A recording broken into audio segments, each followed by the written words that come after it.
को, पूरे सनातनियों को, पूरे विश्व के शिव भक्तों को, जिनके दिल में, जिनके घर में, जिनके देवालय में, जिनके हृदय में शंकर का शिवलिंग बसता है, ऐसे सभी शिव भक्तों को बहुत बहुत शिवरात्रि की बधाई। शिवरात्रि के दिन जो पार्थिव शिवलिंग का पूजन शाम के समय, शिवरात्रि के दिन रात्रि के समय पर जो करता है, मनवांचित फल देवाधिदेव महादेव प्रदान करते हैं।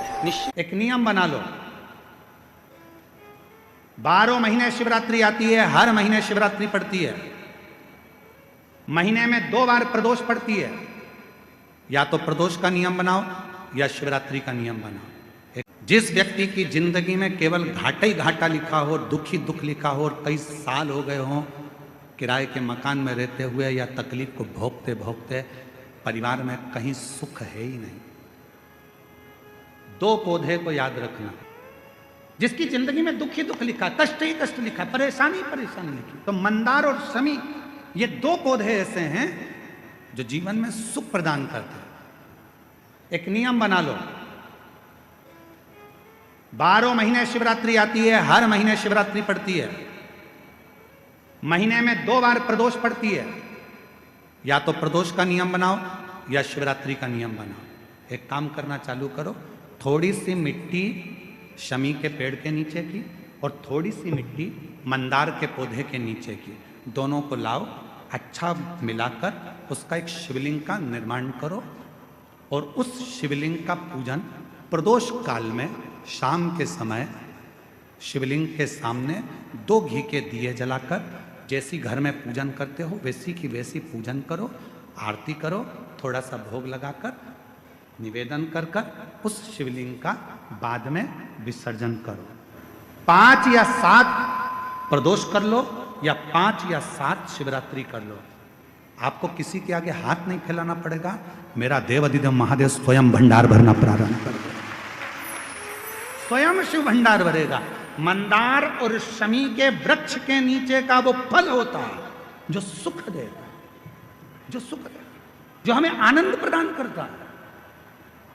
मंदार मतलब आप लोग जानते हो, वो सफेद आंकड़े की जो जड़ होती है, आंकड़ा होता है, उसके छोटे छोटे फूल होते हैं मंदार के, भगवान शंकर को चढ़ते हैं। और शमी की पत्ती तो आप लोग जानते ही हो, शमी का पत्र, इसके पौधे के नीचे और उसके पौधे, इसका वृक्ष और उसके वृक्ष के नीचे की थोड़ी थोड़ी मिट्टी प्रदोष काल में, या तो प्रदोष हो या शिवरात्रि हो, दोनों को मिलाकर उसका शिवलिंग बनाकर उसकी आराधना, उसकी आराधना। के जीवन में बहुत कष्ट है, बहुत कष्ट।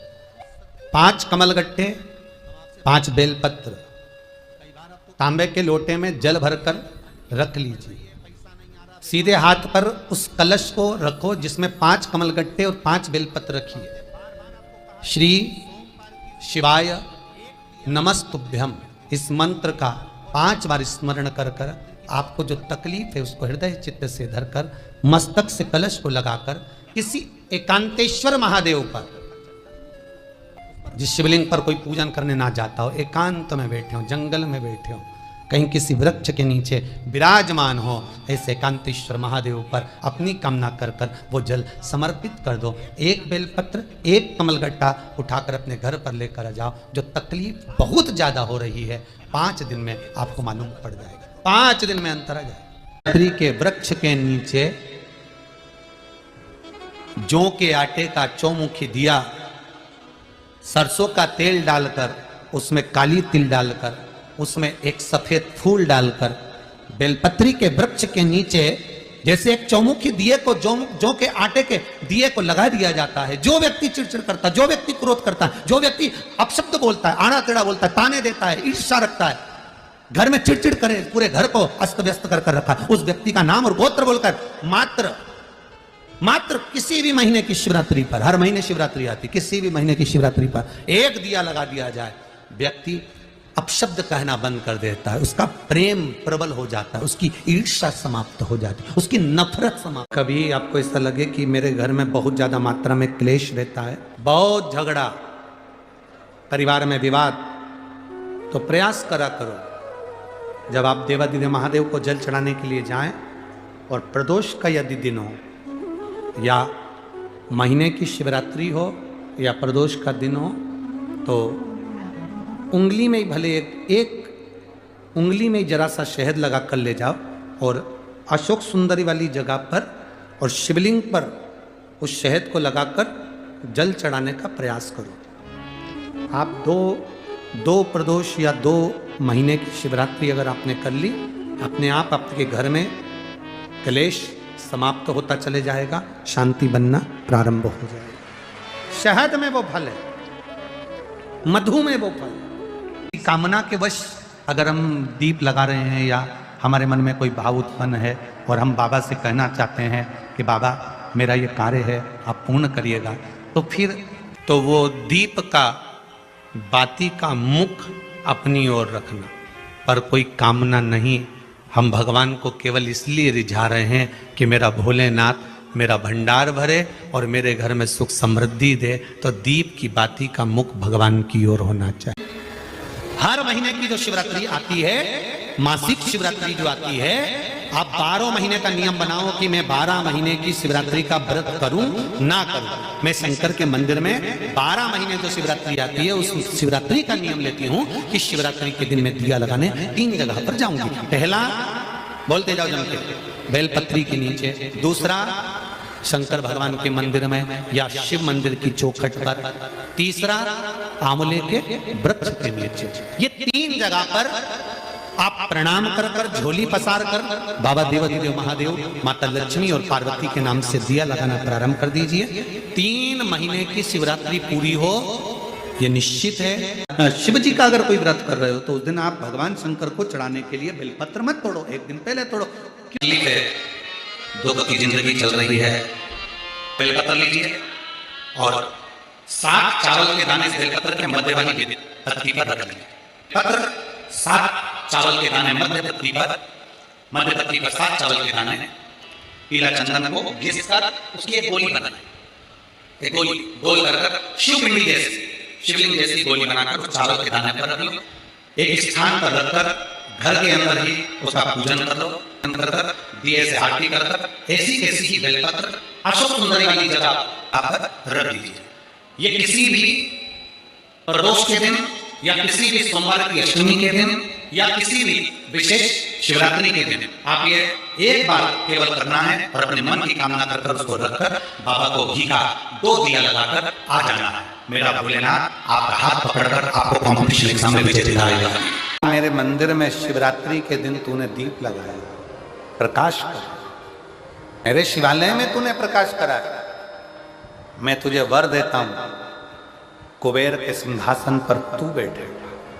अगर व्यापार ना चले, दुख तकलीफ ज्यादा हो, कष्ट ज्यादा हो, बहुत टेंशन जिंदगी में चल रहा हो, कोई काम हो ही नहीं रहा, कोई दिक्कत ही दिक्कत है, व्यापार सही ना चल रहा हो, कष्ट ही कष्ट हो, यहां तक है अगर बीमारी ने भी घेर रखा हो और बहुत जिंदगी में दुख चल रहा हो, कहीं मत जाना।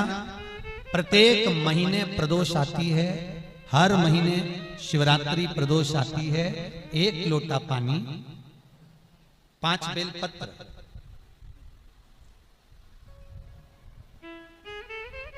5 बेलपत्र, 1 शमी पत्र, 1 शमी पत्र, 5 बेलपत्र तांबे के लोटे में जल में डाल लीजिए। 7 दाने अक्षत के, आखे अक्षत के डाल लीजिए। और प्रदोष काल में, प्रदोष काल जो शाम का समय होता है, प्रदोष काल में भगवान शंकर के मंदिर जाकर पांव में चप्पल पहनकर ना जाइए, घर में घी का दिया लगाकर कलश लेकर शिव के मंदिर में चले जाइए। शिव मंदिर में दिया नहीं लगाना है आपको, केवल घर में दिया लगाकर जाना है। और शंकर जी के मंदिर में वो ऐसा कैसा ही पानी पूरा उंडेल कर डालकर शिवलिंग पर आ जाए, झोली पसार कर प्रणाम करिए। शंकर की देहली पर 2 मिनट बैठकर ओम नमः शिवाय का स्मरण कर लीजिए। ओम नमः शिवाय भी आपको बोलना बताया था कि सौभाग्यवती नारी स्त्री नमः शिवाय ओम बोले और पुरुष ओम नमः शिवाय बोले। अगर पति और पत्नी दोनों बैठकर जाप कर रहे हैं तो दोनों ओम नमः शिवाय बोल सकते हैं, पर नारी अगर अकेले बैठकर स्मरण कर रही है तो नमः शिवाय ओम आप जब नमः शिवाय ओम बोलना चालू करेंगे तो ओम अपने आप ही आगे आ जाएगा। बोल कर देखिए, नमः शिवाय ओम, नमः शिवाय ओम, नमः शिवाय से चालू करा, ओम अपने आप आगे आ जाएगा। पर पुरुष जब जब जाप करे ओम नमः शिवाय बोल, पति पत्नी दोनों बैठकर जाप कर रहे हैं तो ओम नमः शिवाय बोल सकते हैं। केवल स्त्री जाप कर रही है तो नमः शिवाय ओम, नमः शिवाय ओम, नमः शिवाय ओम, नमः शिवाय ओम, नमः शिवाय ओम अपने आप आ जाएगा। 5 बार, 3 बार, 7 बार कुछ देर शिव के मंदिर में प्रदोष काल में, प्रदोष के समय पर, प्रदोष के दिन बैठकर शिव नाम का जाप करें। जल का पात्र वापिस घर में ले आए और बड़े प्रेम से अगले महीने फिर प्रदोष के दिन, फिर प्रदोष काल में शिव के द्वारे जाएं, फिर विनती करें, कहीं मत जाना, केवल शंकर की शरण में जाना, उससे कहना, उससे निवेदन करना। मुझे विश्वास है मेरे शंभू, आपने 2 या 3 या 4 प्रदोष ही कर लिए तो मेरा महाकाल बाबा आपकी झोली तो भर ही देगा। खुशी 3-4 बस बहुत, पूरे साल की तो आप करना, छोड़ना मत। अगर बाबा देवी दे तो पूरा साल तो करना ही करना, बीच में नहीं छोड़ना। टेंशन, बहुत परेशानी या बहुत ज्यादा तकलीफ में घिरे हो, बहुत ज्यादा में आशान तो लग रहा है बहुत हार चुका हूं, अब तकलीफ की जिंदगी खत्म नहीं हो रही, तो व्रत पूर्णिमा के दिन शिव मंदिर में जाकर 2 चंद्र दीप अवश्य लगाओ। मतलब दोनों दीपक पास पास में रखकर, दोनों घी के दीप। भगवान के शिवलिंग में 3 जगह ऐसी है जहां पर पुष्प या इत्र, बेलपत्र, सुगंधित पदार्थ शंकर को समर्पित करा जाता है तो रोग से निवारण होता जाता है। 3 स्थान, सिर्फ 3 स्थान बताएगा। पहला स्थान अशोक सुंदरी और भगवान शंकर का जो शिवलिंग रखा है उसके बीच में जो अशोक सुंदरी और शंकर भगवान के शिवलिंग के बीच में एक जगह खाली पड़ी रहती है। अशोक सुंदरी का स्थान पूर्ण होगा, शिवलिंग होगा, उसके बीच में एक स्थान खाली होता है। उस स्थान पर अगर जिस समय पर भगवान शंकर के जिस अशोक सुंदरी और शिवलिंग के बीच में जो स्थान है वहां पर अगर इत्र लगाया जाए, दूसरे नंबर पर शिवलिंग के ऊपर से लेकर नीचे के मध्य भाग में, जहां मध्य भाग है ये शिवलिंग, ये नीचे का भाग और मध्य भाग में अगर इत्र लगाया जाए, और तीसरा भगवान शंकर का जो जल नीचे की ओर गिरता है, जहां जो पट्टी रहती है पानी नीचे आने की, उस पट्टी पर अगर इत्र लगाया जाए, ये 3 स्थान इत्र लगाने के होते हैं। अगर वहां लगाया जाए तो कैसा भी रोग हो आपकी जांच अच्छी ही आएगी, बेकार नहीं आ सकता। पुराण की कथा कहती है यदि राहु है, केतु है, शनि है, मंगल है, बुध है, शुक्र है, शनि है, आपको कोई भी ग्रह परेशान कर रहा है, आपके जीवन में कोई ग्रह अगर अनिष्टकारी है, आपके जीवन में अगर कोई ग्रह अनिष्टता प्रदान कर रहा है, तो निवेदन है शंकर के मंदिर में जो कलश लेकर आप जाएं, जल लेकर जाएं, उस कलश में मात्र अक्षत के 2 दाने डालकर ले जाएं, मात्र 2 अक्षत के दाने, पूर्ण अक्षत भगवान शंकर को समर्पित करें। और बाबा भोलेनाथ को जब हम जल समर्पित करें तो राहु, केतु, मंगल, शनि, शुक्र, बृहस्पति जितने ग्रह हैं सब अनुकूल हो जाते हैं महाराज। हर महीने शिवरात्रि पड़ती है, हर महीने, ऐसा कोई महीना नहीं जाता जिसमें शिवरात्रि नहीं पड़ती, हर महीने पड़ती। प्रत्येक महीने की शिवरात्रि को जो रात्रि के समय पर 9 बजे के बाद या फिर प्रदोष काल में शाम का समय, सूर्यास्त का समय, ये 2 समय ऐसे हैं जिस समय पर शमी के पत्र पर हल्दी में इसको लगाकर जो भगवान शंकर के शिवलिंग पर समर्पित करता है उसके घर में कभी संपदा की कमी नहीं पड़ती है, कभी संपदा। शिवलिंग में 5 जगह ऐसी होती है जहां पर अगर चंदन का लेपन कर दिया जाता है तो विपदा, बांधा, तकलीफें, कष्ट दूर होता चले। 5 स्थान बताए, उसको समझिए। शिवलिंग को अपन मान लो, इसको जलाधारी मानो जहां से जल बहता, ठीक है। ये गोल भाग जलाधारी जिस पर शिवपिंडी रखिए, यहीं पर अपन गणेश जी, कार्तिकेय का स्थान, बीच में अशोक सुंदरी का स्थान मानो। अब इसको समझिए, 5 स्थान बताए। पहला स्थान भगवान शंकर के पूरे शिवलिंग का मध्य भाग, ये पूरा जो शिवलिंग है शिव जी का, उस शिवलिंग का मध्य भाग प्रथम। द्वितीय है जहां पर गंगा का अविरल धारा निरंतर बह रही है, द्वितीय स्थान गंगा की धारा का मूल बिंदु शिखा, पहला। दूसरा, तृतीय स्थान उसी के सामने जो जलाधारी का पटका दिख रहा हो, दिखता है जलाधारी का सामने का हिस्सा, भीतर का हिस्सा नहीं, जिस पे रखा है वो हिस्सा नहीं, सामने जो दिख रहा है, 1, 2 और तृतीय स्थान माँ अम्बा जगदम्बा के कंठ भाग पर चंदन का लेप। महाराज 3 स्थान ये बताए। चौथा स्थान जहां से जल नीचे गिर रहा है, जल गिरने का जो स्थान छोटा सा एक भाग रहता है, वो जितनी जगह रहती है उसके मध्य भाग, चतुर्थ स्थान। और 5वें नंबर का जो भाग बताया गया वो अशोक सुंदरी का स्थान। ये 5 स्थान ऐसे हैं जहां चंदन का थोड़ी सी बिंदी भी अगर हम लगा देते हैं तो कैसी भी विषम परिस्थिति हो वो टल जाती है और बाबा की कृपा होना प्रारंभ। 7 स्थान पर शमी पत्र का वर्णन किया गया। 7 स्थान, ये शिवलिंग, ये जलाधारी, ये जल बहता है वो स्थान, बीच में अशोक सुंदरी का स्थान, गणेश जी कार्तिकेय जी का स्थान, माँ जगत जननी का हस्तकमल, शिवलिंग, ऊपर जलाधारी में जया, विषहरा, श्यामली बारी, दौतली, देव। 7 स्थान बताए। पहला स्थान अशोक सुंदरी का स्थान, द्वितीय स्थान भगवान श्री गणेश जी महाराज का स्थान, जहां गणेश जी का स्थान है सीधे भाग में उस स्थान। तृतीय स्थान मां पार्वती जी का हस्तकमल। चतुर्थ स्थान भगवान शंकर का शिवलिंग। चौथा स्थान।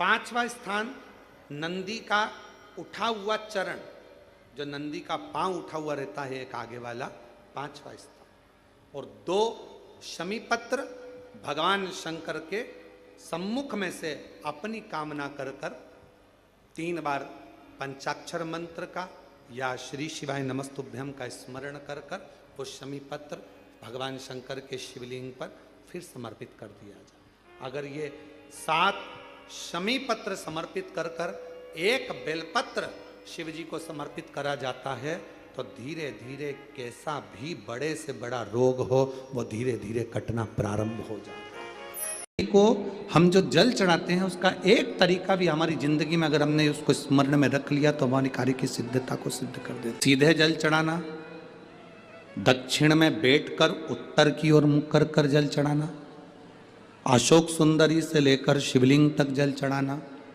5 स्थान पर गणेश, कार्तिकेय, अशोक सुंदरी, जलाधारी, शिवलिंग पर जल चढ़ाना 5 स्थान, और 5वां जल समर्पित करना।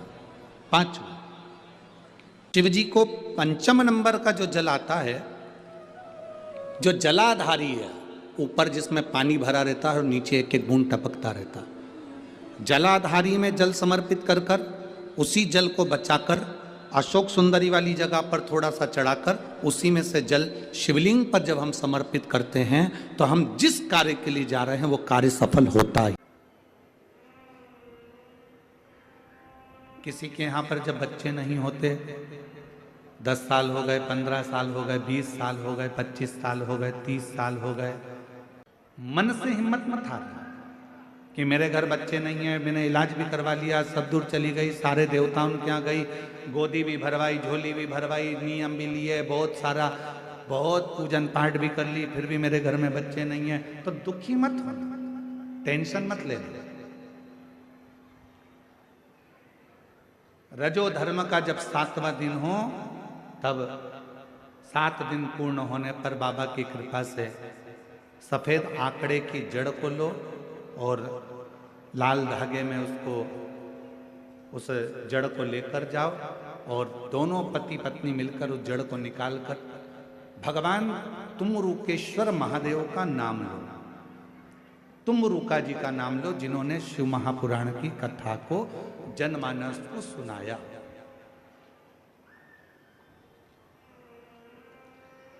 तुमरुकेश्वर महादेव का नाम लेकर, तुमरुका जी का नाम लेकर 21 बार भगवान शिवलिंग के आसपास में से भ्रमण कराकर नंदी के पास खड़े होकर बाबा को प्रार्थना कर कर वो सफेद आंकड़े की जड़ को अपनी कमर में लाल धागे में उसको बांधो। शिव कृपा करे। पर कब बांधना? जब तुम्हारा पूरा भरोसा शंकर जी पर हो जाए। तुम्हारा पूरा भरोसा हो जाए कि मेरा महादेव मुझे संतान देगा, मेरा महादेव मेरी झोली भरेगा, अब मैं भटकूंगी नहीं। मेरा भरोसा कहता है कि मेरा शंकर भगवान मेरी सूनी गोद को भरेगा। जिस समय पर तुम पूरा भरोसा कर लो, तब देवाधिदेव महादेव के मंदिर जाना प्रारंभ करो, तब उस जड़ का प्रयोग करना प्रारंभ। एक बेलपत्र में इतना बल होता है कि 64 योगनियां, 33 कोटि देवताओं की धर्म पत्नियां, देवियां, 64 योगनियां, देवियां, सारी सिद्धियां, निधियां, सब बेलपत्र के इस पत्ते के दोनों पत्ते और पत्ते के बीच में जो डंडी होती है, जो बची हुई जगह होती है, सारी निधि, सारी सिद्धि और सारी देवियों का स्थान होता है। जब हम एक बेलपत्र को दिल से अपनी कामना कर कर देवाधिदेव महादेव को, ये शिवलिंग जलाधारी, ये जल बहता है, तो बेलपत्र समर्पित करते हैं दक्षिण में बैठकर जब दंडी का मुख उत्तर की ओर कर कर बेलपत्र अपने मन से कामना कर कर शिवलिंग पर समर्पित करते हैं, तो ऐसी कोई कामना नहीं जो मेरा महादेव पूरी ना करता। निवेदन करें आपके जीवन में, यदि आपको ऐसा लगता है कि हमारे बहुत तप करने पर, भजन करने पर, व्रत करने पर, साधना करने पर, उपास करने पर भी हमें कहीं ना कहीं तकलीफ का सामना करना पड़ रहा है, तो निवेदन है एक चावल का दाना शिव को चढ़ाने का, या एक पुष्प की पंखड़ी, और बन सके आपकी जिंदगी में अगर आप बना सकते हो और कर सकते हो, तो मालूम पड़े अगर एक चावल का दाना नहीं चढ़ा सकते, जल नहीं चढ़ा सकते, तो एक शमी का पत्र भी अगर आप शिव को समर्पित कर रहे हो तो शिव उसको स्वीकार करो। 3 स्थान का स्पर्श रोग का निवारण कर देता है।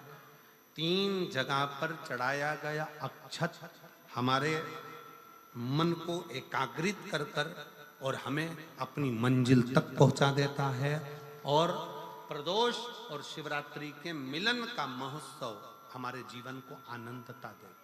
कितना भी टेंशन, कितनी भी चिंता व्यापे, कितनी भी परेशानी चल रही हो, थोड़े दिन बाबा की जो जलाधारी है, इस जलाधारी पर हल्दी का थोड़ा सा लेपन करिए, हल्दी, और हल्दी का लेपन कर कर जिस पात्र से शिवजी को जल चढ़ाओगी, उसी पात्र पर अपनी 3 उंगलियों का स्पर्श हल्दी का कर कर फिर बाबा को कुंदकेश्वर महादेव के नाम से जल चढ़ाना प्रारंभ करें। जो हल्दी का लेपन आपने जलाधारी पर करा है, उसी जलाधारी की 1 उंगली कलश पर लगाकर लेकर आओ।